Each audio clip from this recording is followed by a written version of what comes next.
നമ്മൾ ചോദിക്കുന്ന വെറും 20 മുതൽ 50 വരെയുള്ള സാധാരണ ചോദ്യങ്ങൾക്ക് പിന്നിൽ ഏകദേശം 500 മില്ലി ലിറ്റർ ശുദ്ധജലം ഉപയോഗിക്കുന്നുണ്ട്. നമ്മൾ മനസ്സിലാക്കേണ്ട കാര്യം, ഈ AI ടൂളുകൾ റൺ ചെയ്യുന്നത് നമ്മുടെ ഫോണിലോ ലാപ്ടോപ്പിലോ അല്ല.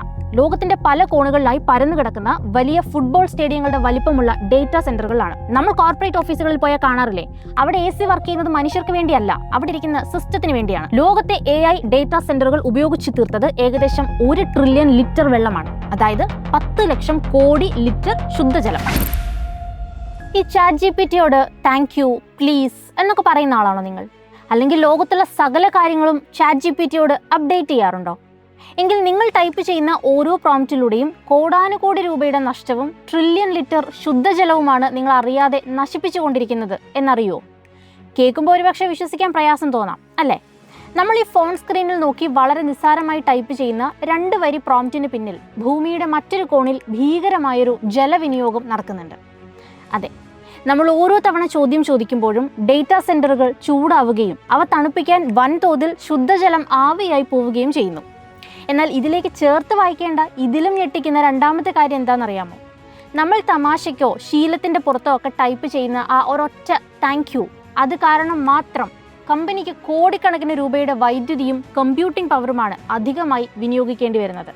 ഇത് ഞാൻ പറഞ്ഞതല്ല, OpenAI CEO സാം ഓൾട്ട്മാൻ തന്നെ ഔദ്യോഗികമായി സമ്മതിച്ചൊരു കാര്യമാണ്.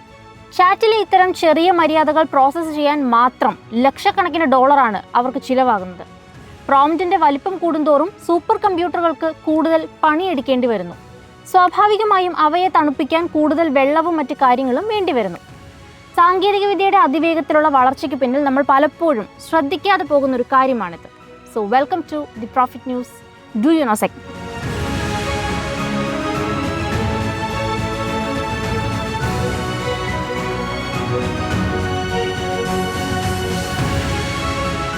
എന്താണ് ഇതിൻ്റെ പിന്നിലെ ആ മെക്കാനിസം എന്നൊന്ന് നോക്കാം. സംഗതി വളരെ സിമ്പിളാണ്. യൂണിവേഴ്സിറ്റി ഓഫ് കാലിഫോർണിയ റിവേഴ്സൈഡ് വളരെ കൃത്യമായ പഠനങ്ങളിലൂടെ പുറത്തുവിട്ട വിവരങ്ങളിലാണ് ഇക്കാര്യം വ്യക്തമാകുന്നത്. നമ്മൾ ചോദിക്കുന്ന വെറും 20 മുതൽ 50 വരെയുള്ള സാധാരണ ചോദ്യങ്ങൾക്ക് പിന്നിൽ ഏകദേശം 500 മില്ലി ലിറ്റർ ശുദ്ധജലം ഉപയോഗിക്കുന്നുണ്ട്. അപ്പോൾ നിങ്ങളുടെ ഉള്ളിൽ സ്വാഭാവികമായും ഒരു ചോദ്യം വരാം, നമ്മൾ ഡിജിറ്റലായി ടൈപ്പ് ചെയ്യുന്ന ഒരു ചോദ്യത്തിന് വെള്ളവുമായിട്ട് എന്താണ് ബന്ധമെന്ന്. നമ്മൾ മനസ്സിലാക്കേണ്ട കാര്യം, ഈ AI ടൂളുകൾ റൺ ചെയ്യുന്നത് നമ്മളുടെ ഫോണിലോ ലാപ്ടോപ്പിലോ അല്ല. ലോകത്തിൻ്റെ പല കോണുകളിലായി പരന്നു കിടക്കുന്ന വലിയ ഫുട്ബോൾ സ്റ്റേഡിയങ്ങളുടെ വലിപ്പമുള്ള ഡേറ്റാ സെന്ററുകളാണ്. ഈ സെന്ററുകളിൽ ലക്ഷക്കണക്കിന് സൂപ്പർ കമ്പ്യൂട്ടറുകളാണ് ഒരേ സമയം പ്രവർത്തിക്കുന്നത്. നമ്മളൊരു അരമണിക്കൂർ തുടർച്ചയായി ഫോൺ ഉപയോഗിക്കുമ്പോൾ തന്നെ ഫോൺ ചൂടാകുന്നത് ശ്രദ്ധിച്ചിട്ടില്ലേ? അവ കോടിക്കണക്കിന് ആളുകളുടെ പ്രോംപ്റ്റുകൾ ഒരേ സെക്കൻഡിൽ പ്രോസസ്സ് ചെയ്യുന്ന ഈ സൂപ്പർ കമ്പ്യൂട്ടറുകൾ എത്രത്തോളം ചൂടാകുമെന്ന് ആലോചിച്ച് നോക്കൂ. ഇവ ഓവർഹീറ്റായി സിസ്റ്റത്തിന് പ്രശ്നമൊന്നും ഉണ്ടാവാതിരിക്കാൻ അവിടെ വമ്പൻ കൂളിംഗ് ടവറുകൾ ഉപയോഗിക്കേണ്ടി വരുന്നുണ്ട്. നമ്മൾ കോർപ്പറേറ്റ് ഓഫീസുകളിൽ പോയാൽ കാണാറില്ലേ, അവിടെ AC വർക്ക് ചെയ്യുന്നത് മനുഷ്യർക്ക് വേണ്ടിയല്ല, അവിടെ ഇരിക്കുന്ന സിസ്റ്റത്തിന് വേണ്ടിയാണ്. അപ്പോൾ അതുപോലെ ഈ ടവറുകളിലൂടെ ശുദ്ധജലം ഒഴുക്കിവിട്ടാണ് ഇത്തരം സൂപ്പർ കമ്പ്യൂട്ടറുകൾ തണുപ്പിക്കുന്നത്. അങ്ങനെ ഈ കനത്ത ചൂട് മുഴുവൻ വലിച്ചെടുക്കുന്ന വെള്ളം നീരാവിയായി അന്തരീക്ഷത്തിലേക്ക് പറന്നു പോകുമ്പോഴാണ് ആ ഉപയോഗം പൂർണ്ണമായും ഒരു ഫുൾ സർക്കിൾ എത്തുന്നത്. അതായത് നമ്മൾ കുടിക്കാൻ ഉപയോഗിക്കുന്ന പ്യുവർ ക്ലീൻ വാട്ടറാണ് ഇത്തരത്തിൽ ആവിയായി മാറുന്നത്. ഇനി ഈ ഉപയോഗത്തിൻ്റെ വലിപ്പം എത്രത്തോളം വരുമെന്ന് നോക്കാം.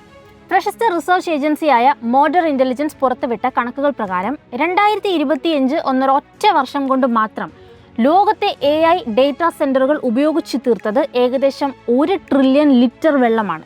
അതായത് 10 ലക്ഷം കോടി ലിറ്റർ ശുദ്ധജലം. ലോകം പലയിടങ്ങളിലും കടുത്ത കുടിവെള്ളക്ഷാമവും വരൾച്ചയും നേരിടുന്ന ഇന്നത്തെ കാലഘട്ടത്തിൽ ഇത്തരം വിവരങ്ങൾ ഒരു കൺസ്യൂമർ എന്ന നിലയിൽ നാം കൃത്യമായി അറിഞ്ഞിരിക്കേണ്ടത് വളരെ പ്രധാനമാണ്. കാരണം നമ്മൾ ദിവസവും ഉപയോഗിക്കുന്ന, ട്രെൻഡ് മാറുന്നതിനനുസരിച്ച് ഉപയോഗങ്ങൾ കൂടിക്കൊണ്ടിരിക്കുന്ന ഈ ടെക്നോളജി എത്രത്തോളം നാച്ചുറൽ റിസോഴ്സസിനെ ആശ്രയിച്ചാണ് നിലനിൽക്കുന്നതെന്ന് മനസ്സിലാകുമ്പോഴേ നമുക്കതിൻ്റെ യഥാർത്ഥ മൂല്യവും അതുണ്ടാക്കാവുന്ന കോൺസിക്വൻസും തിരിച്ചറിയാൻ സാധിക്കും. ഇതിന് മറ്റൊരു കനത്ത വശം കൂടിയുണ്ട്. ഈ ഡേറ്റാ സെന്ററുകൾ തടസ്സമില്ലാതെ 24 മണിക്കൂറും പ്രവർത്തിക്കാൻ ഭീമമായ തോതിൽ വൈദ്യുതി ആവശ്യമുണ്ട്. ഈ വൈദ്യുതി ഉൽപ്പാദിപ്പിക്കുന്ന പവർ പ്ലാന്റുകളിലും ഇതേപോലെ മെഷീനറികൾ തണുപ്പിക്കാൻ വെള്ളം വലിയ തോതിൽ ഉപയോഗിക്കുന്നുമുണ്ട്. ചുരുക്കത്തിൽ ലോകത്തിന്റെ ഡിജിറ്റൽ പുരോഗതിക്ക് വലിയൊരു പ്രകൃതി വിഭവം കൂടി നമ്മൾ ഒരു വശത്ത് വിനിയോഗിക്കുന്നുണ്ട് എന്നത് തന്നെയാണ് വസ്തുത. ലോകത്തിന് വികസനം ആവശ്യമാണ്. സാങ്കേതിക വിദ്യ മുന്നോട്ട് പോവുക തന്നെ വേണം. അതുകൊണ്ട് തന്നെ ആഗോളതലത്തിൽ ഈ രംഗത്ത് പ്രവർത്തിക്കുന്ന പ്രമുഖ ടെക് കമ്പനികളെല്ലാം ഈ പ്രശ്നം പരിഹരിക്കാനുള്ള വലിയ ശ്രമങ്ങളിലാണ്. ഡേറ്റാ സെന്ററുകൾ തണുപ്പിക്കാൻ ശുദ്ധജലത്തിന് പകരം കടൽ വെള്ളം പ്രയോജനപ്പെടുത്താനുള്ള സാങ്കേതിക വിദ്യകൾ അവർ പരീക്ഷിക്കുന്നുണ്ട്. വായു ഉപയോഗിച്ച് തണുപ്പിക്കുന്ന കൂടുതൽ കാര്യക്ഷമമായ എയർ കൂളിംഗ് സിസ്റ്റങ്ങളിലേക്ക് മാറ്റാൻ വലിയ തുക അവർ ഇൻവെസ്റ്റ് ചെയ്യുന്നുമുണ്ട്. പക്ഷെ നമ്മൾ മനസ്സിലാക്കേണ്ട യാഥാർത്ഥ്യം മറ്റൊന്നാണ്. ഇത്തരം സുസ്ഥിരമായ പരിഹാരങ്ങൾ കണ്ടെത്തുന്നതിനേക്കാൾ എത്രയോ മടങ്ങ് വേഗത്തിലാണ് ആളുകൾക്കിടയിൽ AI-യുടെ ഉപയോഗം വർദ്ധിച്ചുകൊണ്ടിരിക്കുന്നത്. ഓരോ ദിവസവും കൂടുതൽ ആളുകൾ ഈ സാങ്കേതിക വിദ്യയുടെ ഭാഗമാകുമ്പോൾ വിഭവങ്ങളുടെ ആവശ്യകതയും സ്വാഭാവികമായും വർദ്ധിക്കുന്നു. ഇനി ഇത്രയും പറഞ്ഞ സ്ഥിതിക്ക് നാളെ തൊട്ട് AI ഉപയോഗിക്കുന്നത് നിർത്താമെന്ന് ഞാൻ പറഞ്ഞാൽ അത് നടക്കില്ലെന്ന് എനിക്കും അറിയാം, നിങ്ങൾക്കും അറിയാം. കാരണം ഇന്ന് നമ്മുടെ ഓരോരുത്തരുടെയും പ്രൊഫഷണൽ ലൈഫ് ശ്രദ്ധിച്ചാൽ അറിയാം, കോണ്ടന്റ് സ്ട്രാറ്റജിക്കും റിസർച്ചിനും ബിസിനസ് പ്ലാനിങ്ങിനും വരെ നമ്മൾ ഇതിനെ ആശ്രയിക്കുന്നുണ്ട്. നമ്മുടെ ജോലി എളുപ്പമാക്കാൻ ഇത് നൽകുന്ന സൗകര്യം ചെറുതുമല്ല. നമ്മൾ ജീവിക്കുന്നത് ഒരു ആധുനിക ഡിജിറ്റൽ യുഗത്തിലാണ്. അതിൻ്റെ കൺവീനിയൻസ് നമുക്ക് ആവശ്യവുമാണ്.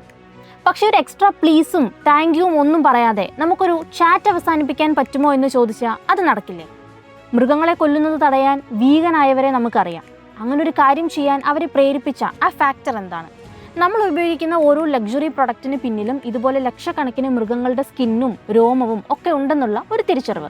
അതുപോലെ മരം കൊണ്ടുള്ള ഫേർണിച്ചറുകൾക്ക് പകരം നമ്മൾ മറ്റു പല വസ്തുക്കൾ കൊണ്ടും ഉപകരണങ്ങൾ ഉണ്ടാക്കി ഉപയോഗിച്ചു തുടങ്ങിയതും പ്രകൃതിയുടെ മേലുള്ള ഇത്തരം ഉപദ്രവം കുറയ്ക്കാനല്ലേ? കാലം മാറുന്നതിനനുസരിച്ച് നമ്മളുടെ കൺസംഷൻ പാറ്റേൺ മാറും, ഉപയോഗിക്കുന്ന വസ്തുക്കൾ മാറും. അപ്പോഴും പ്രകൃതിയെക്കുറിച്ച് ബോധവാന്മാരാകുക. കാരണം ഒരു കൺസ്യൂമർ എന്ന നിലയിൽ നമ്മൾ ഉപയോഗിക്കുന്ന ഓരോ സർവീസിനു പിന്നിലും ഒരു വലിയ കോസ്റ്റ് അല്ലെങ്കിൽ ഒരു നാച്ചുറൽ റിസോഴ്സ് അടങ്ങിയിരിക്കുന്നു എന്ന അറിവ് നമുക്കുണ്ടാവണം. നമ്മൾ ടൈപ്പ് ചെയ്യുന്ന ഓരോ അധിക വാക്കും എത്രത്തോളം ഊർജ്ജം ഉപയോഗിക്കുന്നു എന്ന തിരിച്ചറിവോട് കൂടി കുറച്ചുകൂടി കാര്യക്ഷമമായി ഇത്തരം ടൂളുകൾ ഉപയോഗിക്കുക എന്നതാണ് ഇതിൻ്റെ ആദ്യത്തെ സ്റ്റെപ്പ്. ഈ വീഡിയോ കണ്ടതുകൊണ്ട് അങ്ങനെ ഒരു മാറ്റം നിങ്ങൾ വരുത്തുമെന്ന് ഞാൻ വിചാരിക്കുന്നു. ഒപ്പം അധികമാരും ചർച്ച ചെയ്തിട്ടില്ലാത്ത ഇതുപോലൊരു കണക്ഷൻ വേറെ എവിടെയെങ്കിലും നിങ്ങൾ കണ്ടിട്ടുണ്ടെങ്കിൽ കമൻറ്റ് ചെയ്യാൻ മറക്കരുത്. കോണ്ടന്റ് ഇഷ്ടമായാൽ please do like, share and subscribe to the channel.